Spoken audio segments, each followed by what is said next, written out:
So welcome to Module 10 of Straight Line Persuasion. Congratulations, you're here at the finish line. And what you're going to learn right now in this module is those last few strategies and techniques that will allow you to really get those final nuances that close everybody who's closable. And the reason I said that is because remember that there are always going to be some people who are simply not closable. And you're going to deal with those people with respect. You're not going to berate them. You're not going to harass them. You're going to deal with them on a level that makes you look like a professional because you are a professional. And you're going to become a master persuader. Now, a couple of very important things here in the art of looping and the end game of sales. Remember that you are boxing somebody in. So it has to be done only for people that should be boxed in. You have to create that emotional case for buying as well as the logical case for buying. And as you're looping and going through the, down the straight line, remember the scales. Remember the positives and the negatives. Remember that what you're really doing on a gut level here is you're knocking out the negatives, building up the positives, and lowering an action threshold through language patterns. And ultimately what happens is this. It's like this, and it's hovering, and no result, and boom, the person buys. That's the bottom line. And I think, in closing here, because this is so important, is I want you to focus on really your own strategy for what motivates you, what gets you going, what inspires you. Earlier on we spoke about vision, we spoke about your whys, we spoke about some, very profound things that, are going to really drive you past those sticking points, past those challenges that hold typical people back and, force them into that box where they become creatures of circumstance. So now on a higher level, what I'd like you to do is when you watch this video, focus on what I call the two specific anchors of motivation. You have on one side the pain anchor, which propels you from, being, in a box and, from sitting still and not taking action. And then your anchor for pleasure, what pulls you towards what you want in life. Some people are motivated by pleasure a lot more than pain. And there's, in fact, more people who are motivated by pain.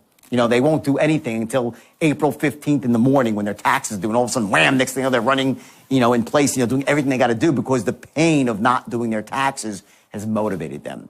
So that's an ultimate truth in self-development. I didn't invent that. That's been going on for many, many years by some very profound people who have really broken that down into its, its essence. But what I want here for you is I want you to actually take that now and internalize it. Use it in your own life. And here's how you're going to do it. You're going to identify what is ultimate pain for you. I want you to go through the exercise and list 5 things or 5 situations you might see yourself in that you consider ultimate pain. And by the way, it's going to be different for all of you. What's my definition of ultimate pain might not be yours. Of course, there's a couple of things like, being out in the street and everybody hating you, right? Those are ultimate pain for most of us. But I want you to dig deeper than that. I want you to find your ultimate pain on a why basis. What are the whys? Why is that ultimate pain for you? And I want you to write down your whys for ultimate pain. Then I want you on the other side to find out what's your ultimate pleasure? What's your vision? What's your feeling about ultimate pleasure? What are your whys? How do you see yourself? And what is that would really drive you to be pulled towards wealth and success? And then what you're going to do, and you'll learn this on the last DVD module, what you're going to find here is that you're going to learn a technique that actually helps you move away from pain and pulls you towards pleasure. If you develop both of those anchors, one here and one here, you will find that you'll be able to move through those uncomfortable situations, to overcome the specter of fear, to actually take fear and make it a powerful, motivating force versus this, dastardly force that keeps you in a box. I'm a believer that, while many people are scared of taking action because they think they're going to fail, so they, don't want to be failures, so to speak, I believe that what holds people back from taking action, even more than fear of failure, is not truly believing that they're going to succeed. See, if I said to you right now, here's what you got to do. You got to take this action, and that action, and I promise you I'm going to give you a check for $1 million if you take those 3 actions. Well, I would guess that pretty much 100% of you would take those actions as long as you didn't see yourself, jumping off a cliff and dying, right? You would take those actions, hopefully not hurting another human being in the process. But if you really, really knew that you would succeed, you take the action. And if I said now you got a 50% chance of succeeding, well, I would see some of the hands in the group go down. If I said you had a 20% chance, more hands would go down. And when I get to a 2% chance, pretty much all the hands would go down. What I'm driving at is this. You've just learned an incredibly, incredibly powerful tool. It's a technique that I came up with in 1988 that allowed me to make hundreds of millions of dollars at an extraordinarily young age. It allowed me to train any person, and I said earlier, most of these people were not, sales pro types. They were not people whose parents instilled in them that they were great, that they were capable of greatness. They were people who thought they'd end up maybe working in a 7-Eleven or just in a retail store. They were never thought they were capable of greatness. They were never told that. They weren't given those beliefs. So what I did is I helped them overcome those limiting beliefs by telling them the truth. And here's what it is, that every human being is capable of achieving greatness. Every human being is capable of knocking down barriers and obstacles that have held them back forever once they learn to harness the basic principles of pain and pleasure and to move through fear towards what they want, to not focus on what's wrong in their life and to focus on where they want to go.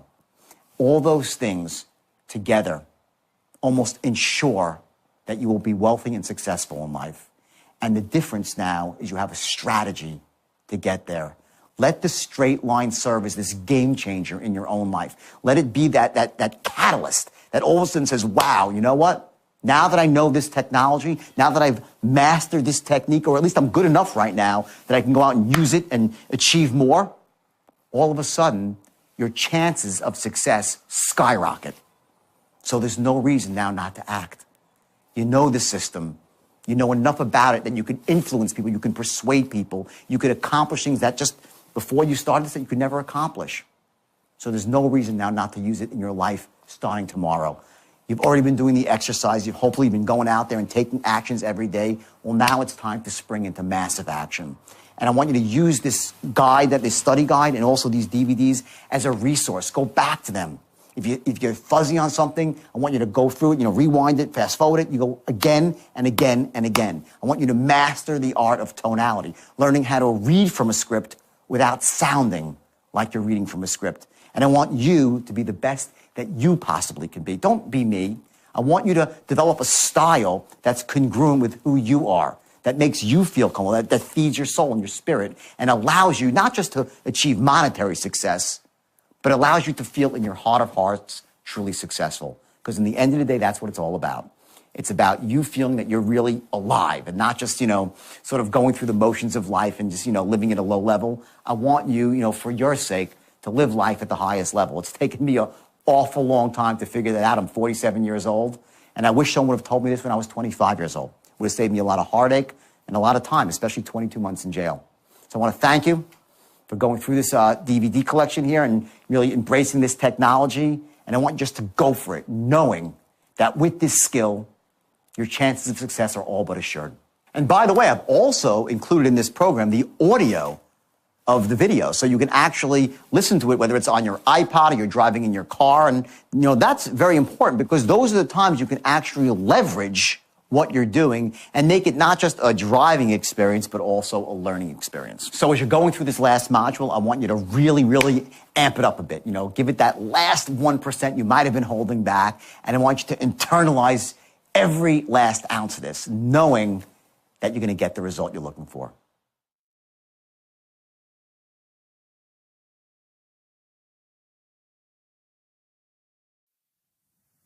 The end game. Okay? This is your box, okay? Money aside, which you would never say, right? Does the idea make sense? If I'd been your advisor, which is talking about trusting you, right? As far as my company goes, your company's honestly ethical, and there you go. Boxed in. Tonal attitude towards stalls. Number one, tell me you have no money and I'll respect you. What does that really mean? It means I get that. Someone says I have no money, I totally got that. I respect that. Tell me you don't like the product and I'll respectfully argue with you. Meaning, I will convince you that you're wrong. I will influence you through my patterns and through bullet points and through information, logic, not emotion. Logic here, that my product is the best thing since sliced bread. I'm okay if you say to me, I don't like your product. I accept that. Because I respect the guy that comes and says, no, I'm looking at your product and, wow, okay, well, here you go. I didn't do my job. Let me tell you more. I respect that person that says that.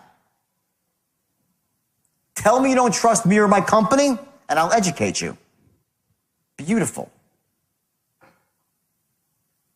All logical and great. This is good stuff, right? They say that stuff, they're being honest. But don't tell me you simply need to think about it. Or talk to your wife or your accountant, say it goes to the tooth fairy. This I don't respect. So how you handle these objections, someone came out you and just said, listen, I'm not really sure your product's all that good or something.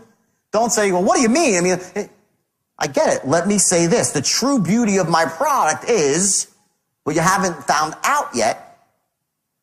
The idea there is you're entering them and saying, listen, you're smart. I'm not like you fool. You don't like my product. No. Very smart.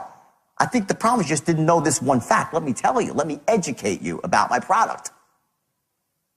Don't trust my company? Let me tell you a little more about my company. Let me tell you about the chairman of my company. Let me tell you about how generous he is, how altruistic he is, so on and so forth. Don't just tell me I need to think about it. Think about what? It's a stall. That's your stall.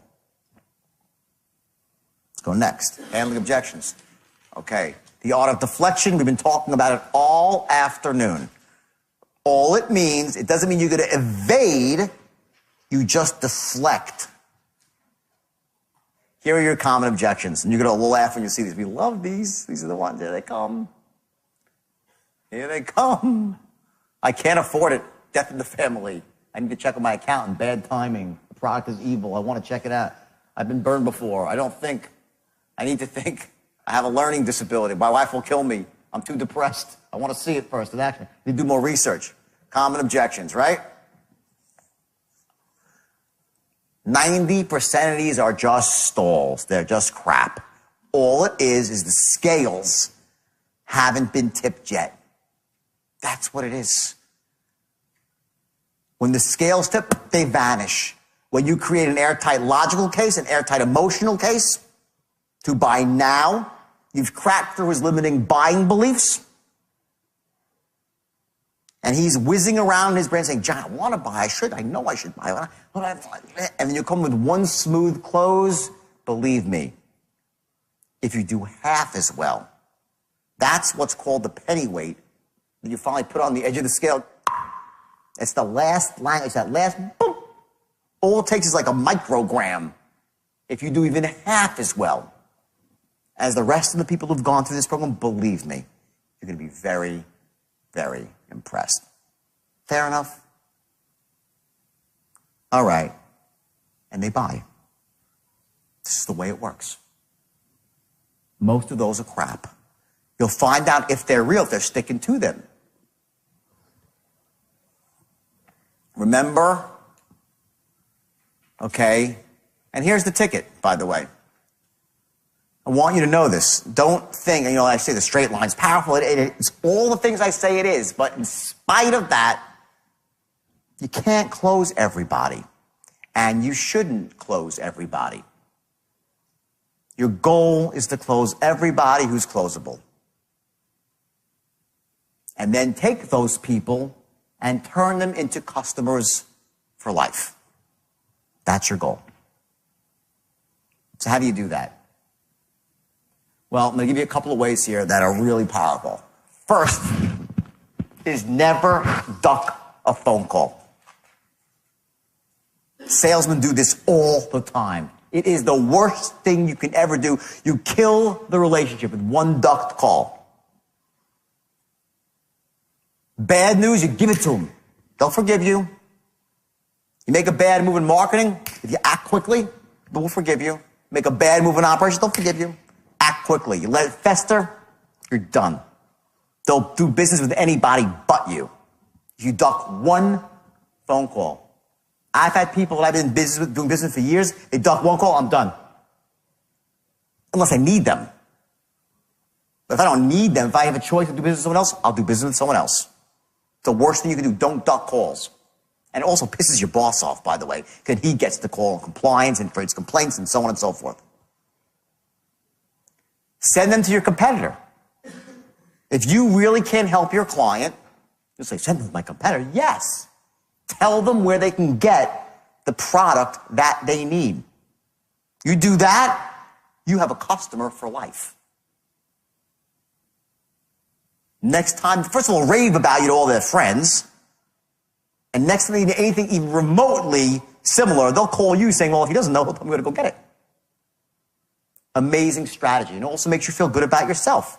This is good. It's good for you. Remember their family. Find out who they are after you've closed them. Don't go into the whole game to be their best friend before you've closed them. Time is money. But once they're your customer, get some basic facts.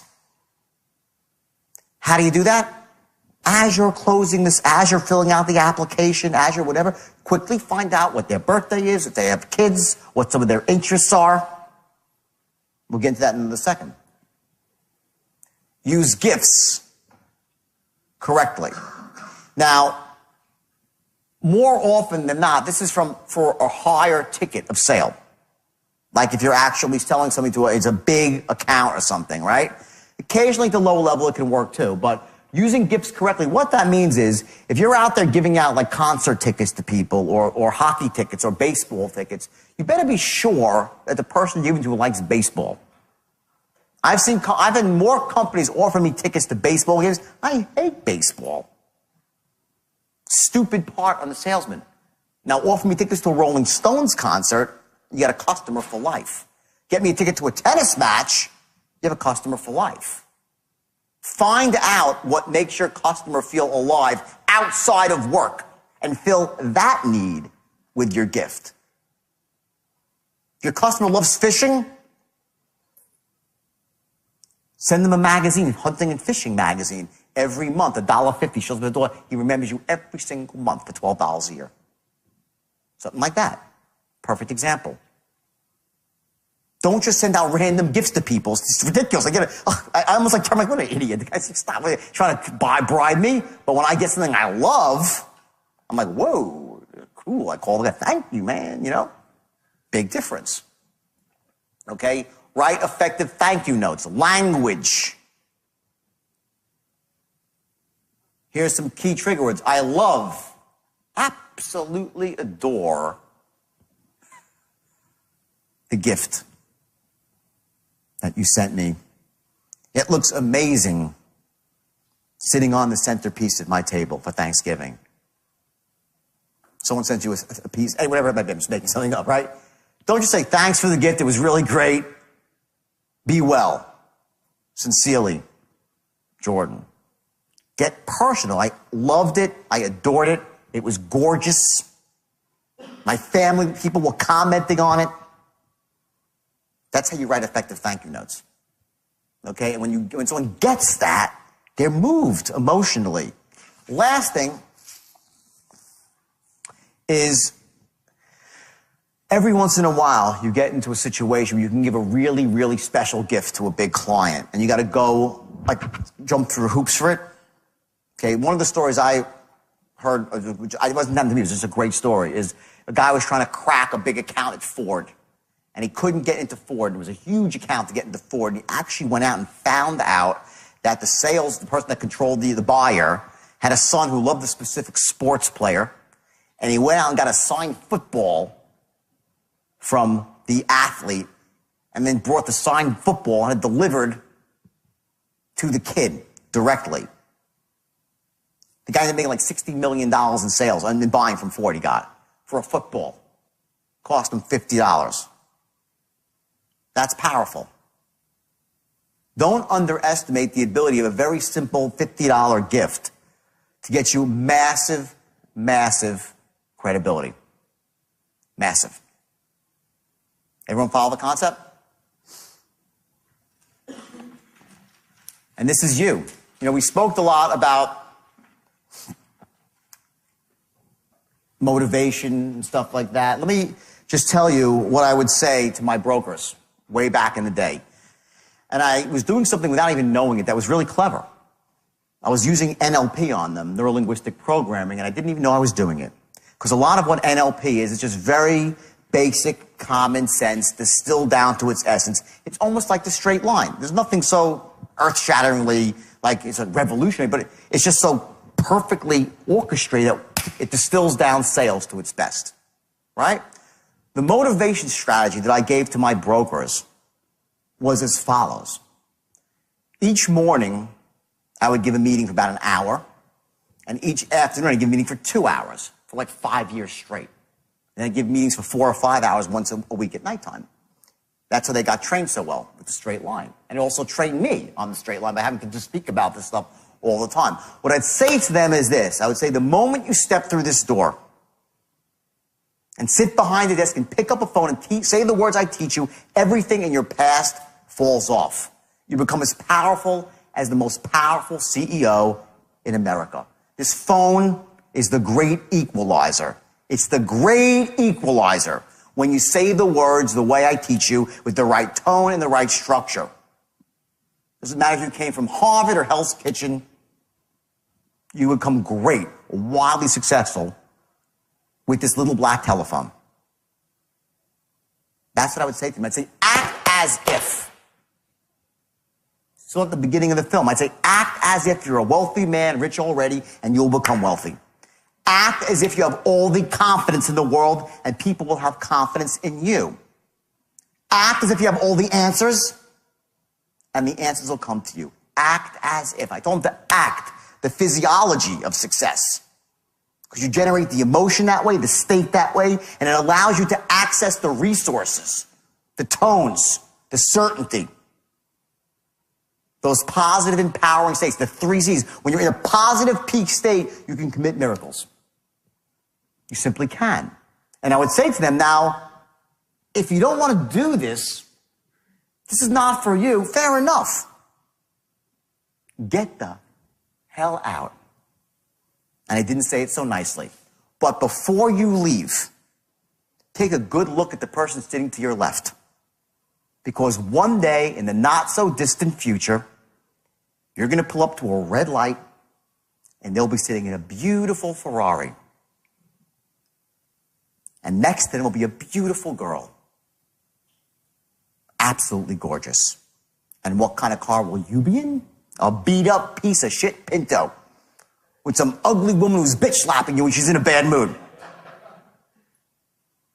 And it gets worse from there. Because after you go take that job at McDonald's, and if they're not hiring, you can go to Burger King, because that's where you're going if you leave this room. When you're done flipping burgers there and you're 65 years old, trying to live on a pension, which will be worthless, and Social Security, which will be bankrupt, and you're in that nursing home being fed soup through a straw by someone named Polly who bitch slaps you when she's in a bad mood, changes your diapers only when she wants to. That's your life if you leave this room. And I would look at these kids and be like, I would see faces like young kids like, oh my God. They'd be paralyzed with fear. I'm saying this for a reason. I'm saying it for a reason. Much of what I said was not true. There are other ways to make money to work at my firm. What I was doing was clever on my part. I didn't even know it. I was creating a strong anchor, a propulsion system. Watch. I want to show this because I want you to do this for yourself in an ethical way that empowers you. What I did is I created a vision of them that was so awful in their life, visual, and I would go through this again. I was good at it, you know? I would get them they'd be laughing, and they would cry. They would, nervous laughter, not me. But inside, they were dying. The vision of seeing themselves 65-year-old broke in a nursing home, next year in a shitty car. I'd say you have 2 fat, ugly kids in the backseat with ice cream on their faces. Groceries from the Price Club in the backseat. You don't even know what your life's going to be like. And I watched them melt and wilt in the seats, right? What I was doing, and I didn't know what I was doing, and it just sounded good to me at the time, right? I was creating what's called a propulsion system. This is pain. I was giving them something to move away from. If you don't roll up your sleeves and go to work, that's what you're going to face. And they're like, so they work. I motivated them by pain. At the same time, I would say, but if you do what I say, and you follow the system, this proven system, the step-by-step system that will allow you to soar and become massively wealthy, you're going to have the life. The house you want, the car you want, tons of money to help your parents, retire your parents, take care of those you love, donate money to your church, to your community. The best of everything. Travel the world. That's the life. And live your life at the highest level and be one of those rare people in the world that takes what they want. And they go, yeah! Now again, that's not quite true. Great visual, but some of that's not really true. It's not quite ethical. It's a little bit off kilter. My motives weren't pure. But what can we learn from that is this. That is called gravitational pull for pleasure. So every single day I push them away from pain and pull them towards pleasure. That's called a motivation strategy. Everybody is motivated differently. Some people move away from pain. You tell them how bad it's going to be if they don't take action, and they act. Other people couldn't care. They don't care about that. How bad doesn't motivate them. Those people move towards pleasure. Tell them how wonderful it will be if they'll paint the picture here, and they'll move towards it. They get pulled towards pleasure. Pushed away from pain, propulsion, pulled towards pleasure. Most human beings have a bit of both. And there's no right or wrong. It's just how we are. I, surprisingly, move away from pain. I also get pulled towards pleasure, but I move away from pain really, really well. If I have any hint that I might fail, and I failed many, many times, I will work and work and work and work. Who's like that? Raise your hand if you like that. A lot of us like that. Who here likes to move towards pleasure? You see something great, you go, eh? Either way, I have both. What I do is I know how I'm built, and I create in my mind, I use it to my advantage to run my own psychology. I create anchors to move away from, to pull me towards. I have visions, I have my goal sheet, and I take a vision above it, my vision of what my future is going to be, and I let it pull me, my vision. And I have this box, this awful place that I know exists if I don't work hard and don't do what I sometimes don't want to do, and I procrastinate, and I live in a world of shoulds and all that sort of crap. And I move away from that. I make it painful, so painful I can hardly bear it, that it makes me wake up at night and keep me up at night. And people say, wow, you're really motivated. No, shit, if you were as scared as I am, you'd be motivated too. If you knew how great it could be, you'd be motivated too. Most people are not motivated, not because they're not motivatable, they have infinite goals. They have no vision in life. They're not moving towards anything. Get that? What's your why? What's your vision? Why are you doing this? What is your vision? What are you moving towards? What's the end game for you? Where are you going? Allow yourself to bathe in the pleasure of that now to motivate yourself. And then say, Jesus, and if I don't do it, what's going to happen? And let it scare the crap out of you. Use your brain as your best weapon. Motivate yourself. It works like a charm. And the best part is this. You have a new strategy for success. See, if you haven't succeeded to this point, it's really simple. You didn't have a system. Now you have a system that's been proven to work tens of thousands of times. You're screwed now. You have no excuse to fail. You fail now, shame on you. You have a system. Anyone can use this system. Anyone. And it applies to everything. All industries. Influence. Warren Buffett. The single most important skill in the life of Warren Buffett is not analyzing stock charts. That's great too. Warren Buffett is a master of persuasion. He buys companies when other people can't buy them. He gets people to work for free. does everything. A master of persuasion. Now you have every tool you need to be masters of persuasion. That's my gift to you. I want to thank you guys for coming. I hope I gave you a lot of value, but thanks for coming. It was a great couple of days. So that's it. You're finished. Congratulations. You went through all 10 modules. You finished the workbook, and you've been taking specific actions based on the knowledge that you've internalized. So now it's time really to go out there and really step it up, to kick it up a notch. And I want you to remember one very important point, that there will be some people out there in the world, maybe some people that are very close to you, that really, not that they don't want to see you succeed, but they're almost scared of your succeeding. I call these people the dream stompers. And these are the people that they stomp on your hopes and your dreams for a better life.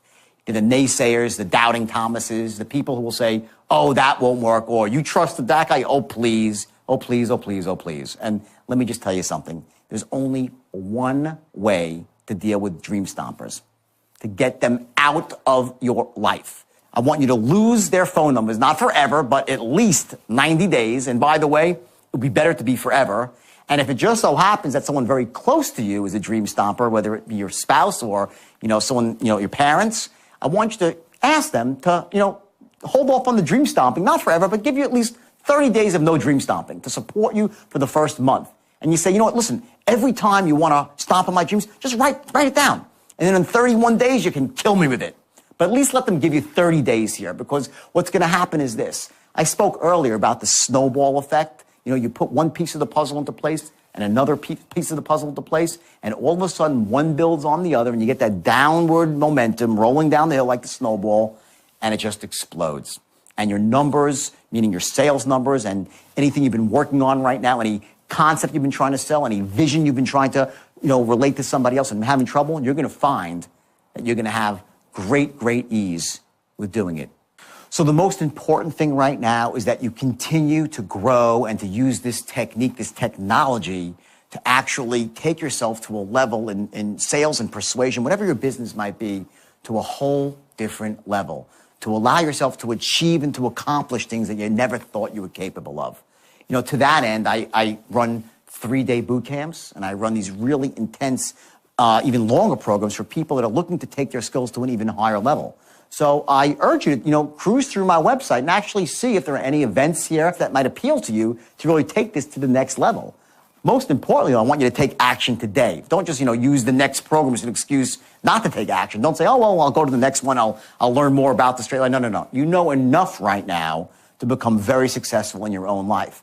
However, there are certain things on the next level here that can propel you to things like speaking publicly, how to become a seminar leader. And I will tell you this, I make more money from my seminars than pretty much anything else. The only thing that's a close second to that is my corporate business, where I go and train corporations on, how to close, how to create customers for life, how to develop the rapport with people that lasts, not just for 1 or 2 weeks, but for a lifetime. So again, there are higher levels here. And I want you to cruise the website here. It's jordanbelfortglobal.com and see what appeals to you. And most importantly, the resources that are on my website, they apply not just to selling, they apply to entrepreneurship, to marketing. I want you to use this as a resource, as a tool for you to really take your financial life and your personal life to a whole new level. So again, I want you to stick to this like white on rice. I want you to keep this close to your heart. I want you to take the straight line technique and use it for everything it's worth and be ethical, have integrity with it, and believe me, your life's going to soar. Thanks and good luck.